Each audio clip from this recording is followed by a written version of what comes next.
Thank you. Oh, yes.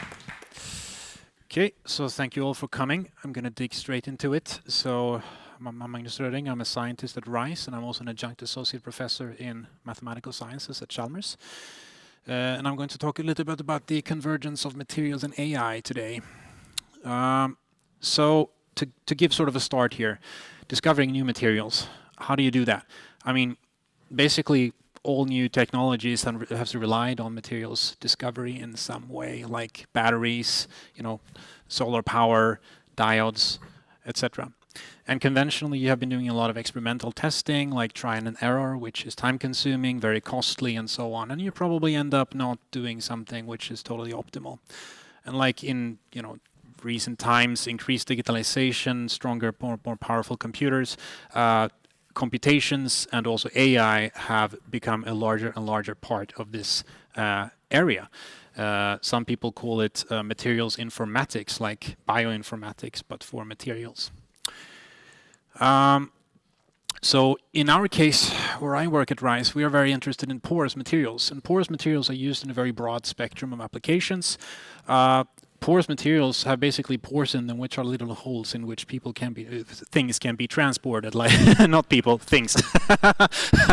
The most sort of basic transport properties are diffusion, like random walks, or fluid flow. We have these in all sorts of applications, like band-aids, hygiene products, wound care products, coatings on pharmaceutical tablets for controlled release, filtration and separation applications. I have a feeling the coffee filter thing might resonate with the audience, but also lots of other stuff like catalysis, batteries, diapers, napkins, paper, packaging, and so on.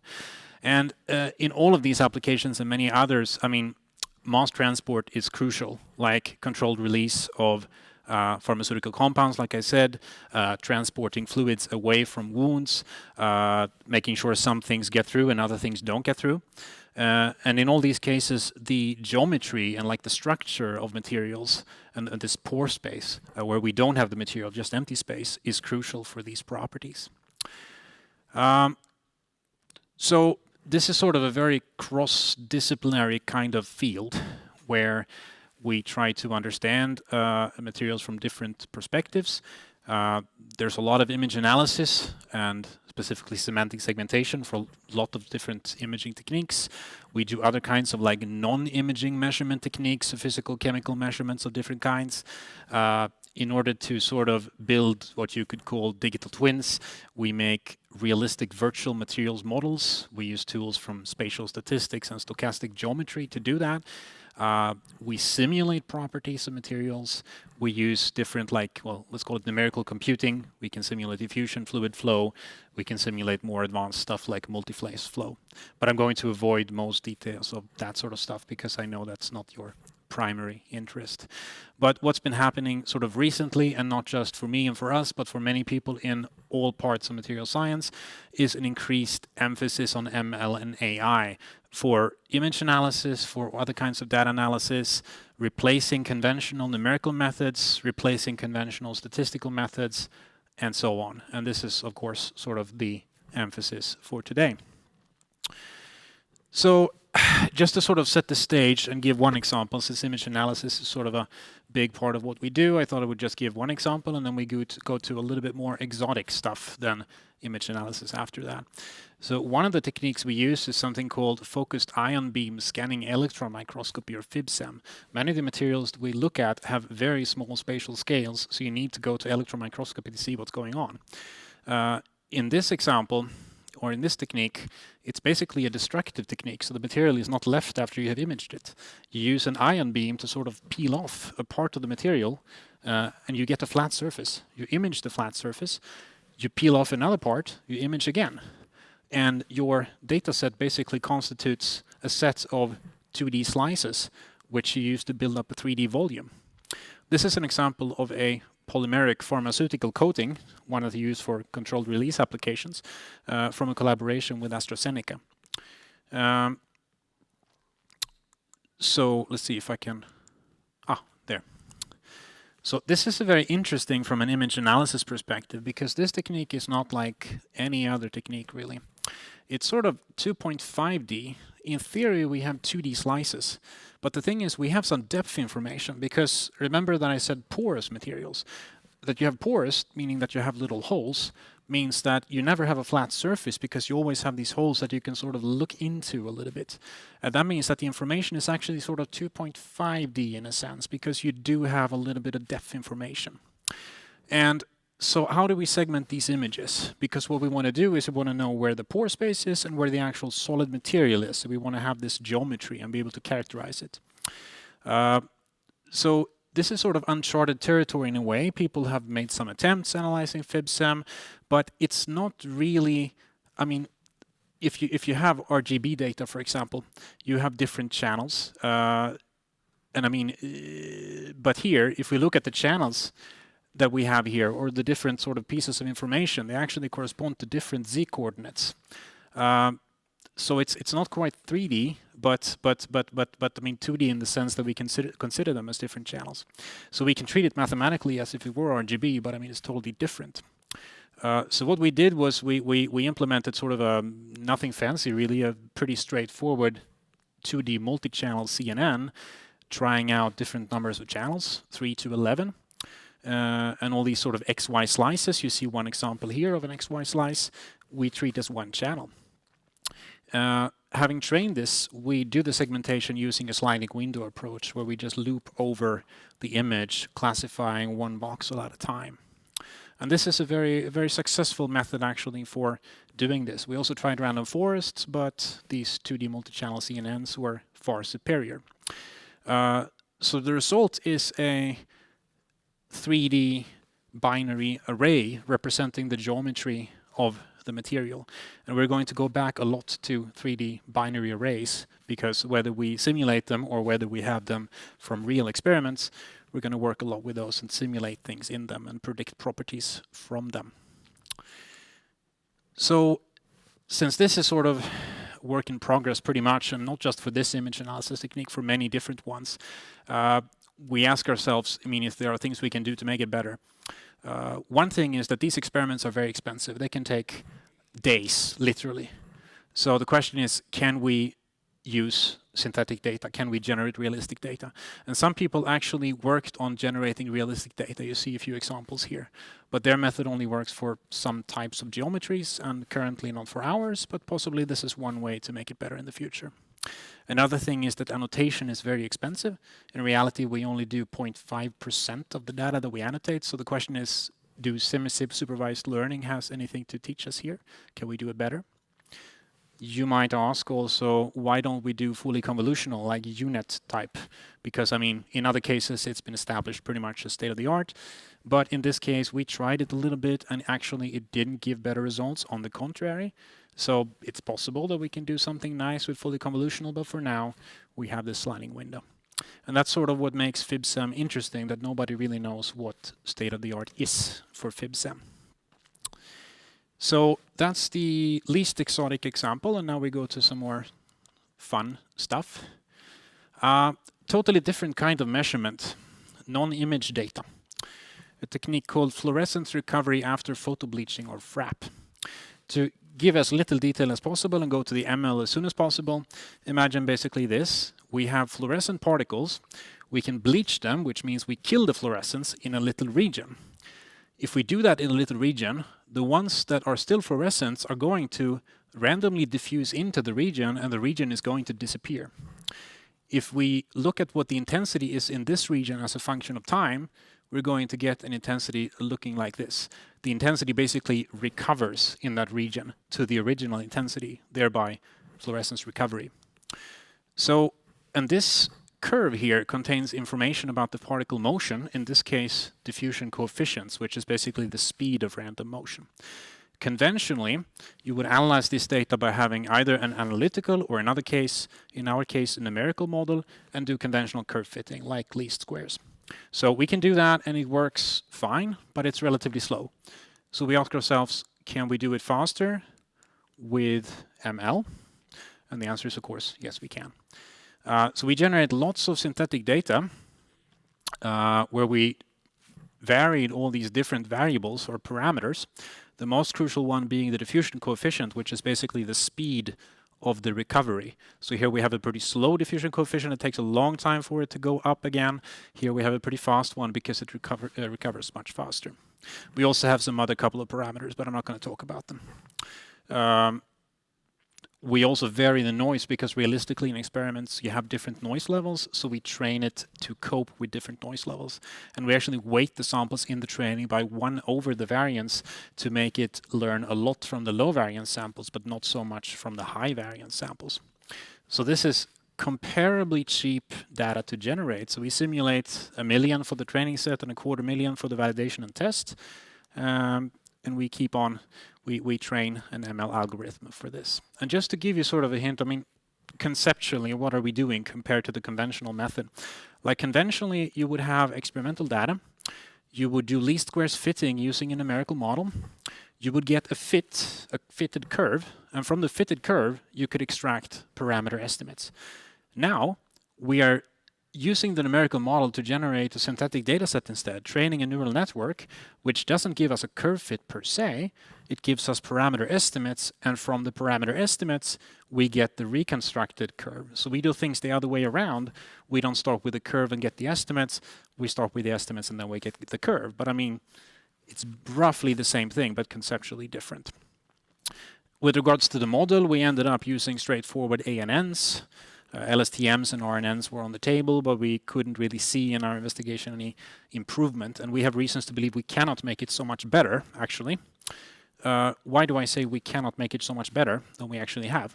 Well, because of this.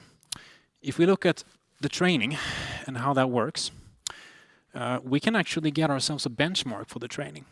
Because we have our least squares method for our numerical model, we can just generate lots of simulated data, fit the model to it, and thereby extract a mean squared error for the least squares method. This gives us a benchmark for sort of how well the least squares are in the same loss function as we train the neural network for. So we see the point here where the neural network actually becomes better than least squares. And I say better in quotation marks because you have to discuss, I mean, what does better actually mean? I mean, when you fit a curve using least squares, you're not optimizing with respect to the same loss as you do when you're doing parameter prediction using an ANN. So depending on how you measure it, it's sort of slightly worse, slightly better, but in any case, it's on par with the LS, and it's way faster. So just to give you one example, this is from real experimental data. Here, the blue curve is a least squares fit to real FRUP data. The red curve is the curve which is reconstructed based on the parameter predictions from the ANN. And if you put them on top of each other, they are virtually identical. We did 20 different experiments just to get some errors. And you see here that for these 3 parameters I talked about, I only explained 1, but we have 3. The confidence intervals are pretty much overlapping, so there's no significant difference in their performance. So this was pretty much a proof of concept. Can we do this? And now, I mean, eventually it would be very interesting to see if a method like this can adapt to changing experimental conditions, because in reality you would have curves looking differently, you would measure a different number of points, so you have variable length inputs, etc., etc. There are many things you can do on top of this, but the basic principle works, and most likely we can extend it to more generic cases. So that was a couple of examples of different measurement techniques or characterization techniques. I'm going to jump to sort of the other side of this. So predicting transport properties, mass transport properties. So a porous material, like I said before, is a 2-phase binary structure. So it's basically a binary 3D array. So we can simulate 2 types of mass transport: diffusivity, random motion, and fluid permeability. So how can we explain and predict mass transport? Well, first of all, how many different materials are there? Well, that's a tough question to answer, but just to give you a perspective, it's been estimated that the pharmacologically active molecules of interest for pharma industry could be 10 to the 20 to 10 to the 60. So it's huge. And in our case, we basically suppose we have n to the 3, a discrete computational grid. We have a ridiculous amount of materials we can in principle have, but most of these are just going to be meaningless noise. So what we can do in practice is sort of investigate a set of realistic virtual materials models. You see a few examples here: a fibrous material, a granular material consisting of little balls, and so on. So these are inspired from materials and real, the more realistic structures we have encountered in different projects. And by simulating properties in these and trying to predict them, we can sort of explore that question of how to predict well. So given that we have these structures, we can do like feature engineering, feature extractions.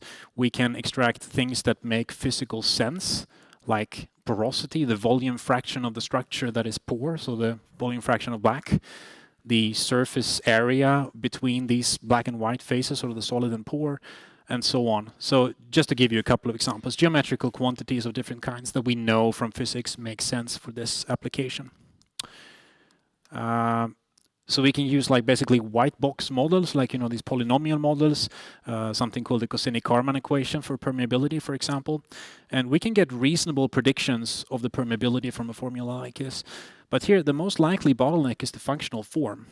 So if we remove the bottleneck of the functional form and we go to ANNs instead and just assume a general nonlinear function, we can get a better fit, we can get the error down, and now the most likely bottleneck is not the functional form, but the information content of the inputs.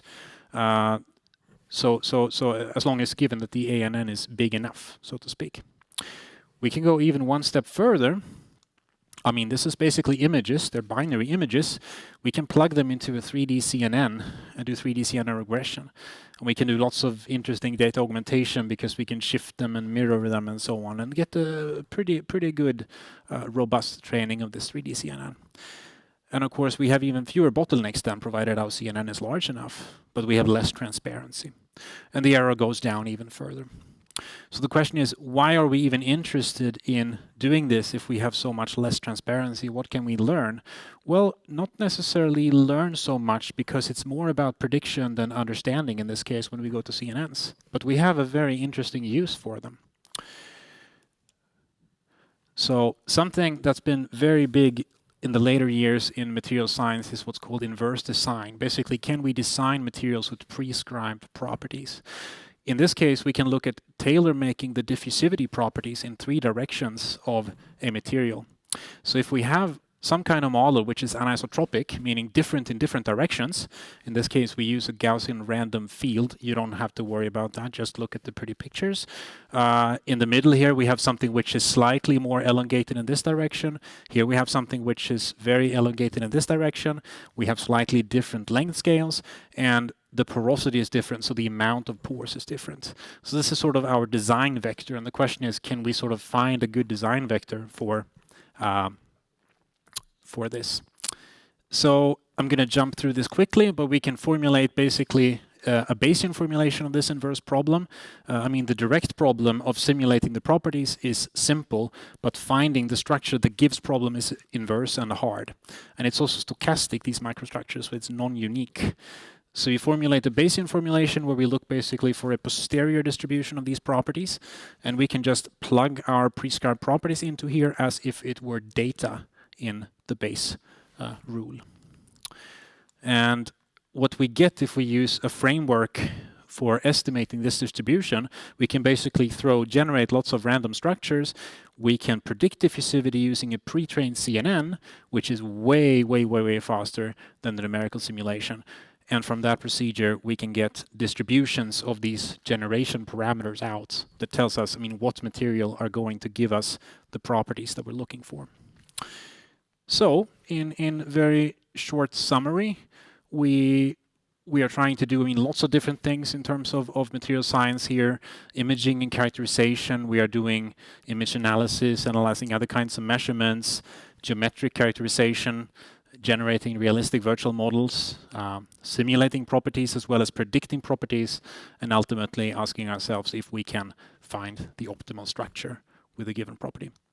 So with that, I'm pretty much done. So thank you very much. And if you want to get in touch, get in touch. Thank you.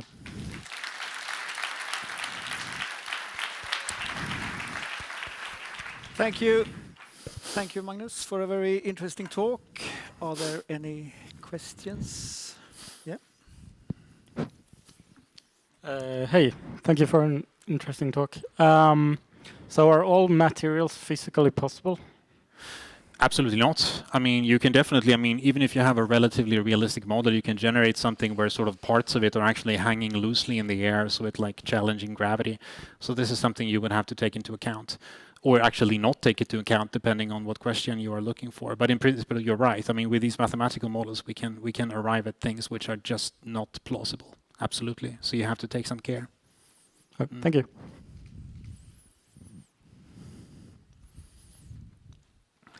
Great. A lot of questions. Can I get the Thank you. Talk. I don't know about like material informatics, but I'm just wondering, like, regarding these like less transparency issue you're facing. Yeah. Have you tried any like this explainability methods, like deconv? Sustainability measures. Explainability. Sorry. Explainability measure. Yeah, I mean, that's of course an interesting question. I mean, we would ultimately want to have both, but I mean, as far as we have seen, I mean, the CNNs are they are superior, so we just have to accept their drawbacks. And there's another drawback which I didn't say, namely that the simpler methods, I mean, based on feature extraction, the feature extraction takes substantially more time than executing an ANN or a CNN. So the benefit of a CNN is you don't have to do that step.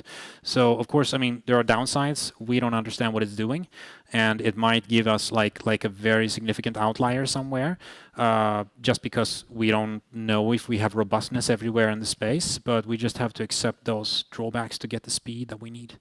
So it's a trade-off. Okay, thank you. Yeah.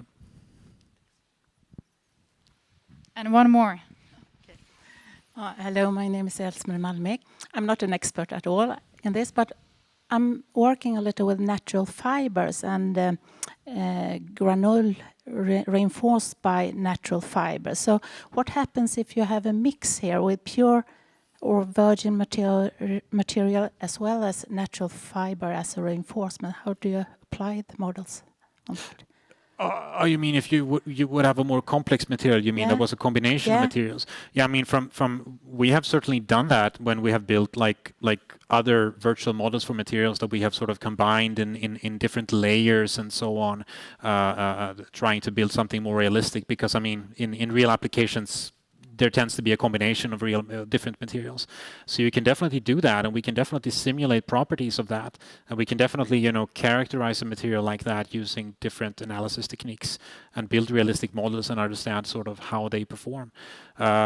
We haven't done that as much because I mean that's sort of more specific. Here in the more pure research projects, we have sort of focused on very generic relationships between structure and properties, but in more specific projects with companies and so on, we have made more like particular things like you're hinting. So we can definitely do that as well. Yeah. Thank you. I think there's one more in the back. I'm coming.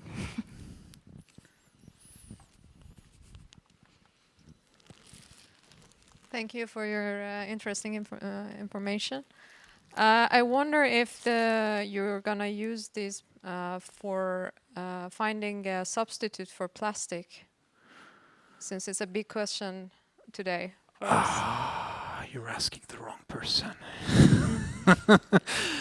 No, but I mean, of course, when you say, I mean, different physical constituents of the materials do give the possibility of different like geometries, morphologies. So you can certainly, I mean, this kind of simulation studies and so on can certainly help to figure out if you can get something reasonable using another type of raw material.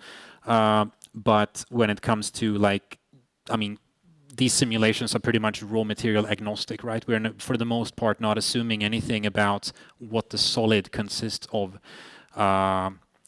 So for the most part, we just don't know. But so I'm sorry, but I don't have a good answer for you. Yeah, no worries. It was Thank a good you. question, though. Yeah. All right. Thank you, Magnus. Thank you. Thank you.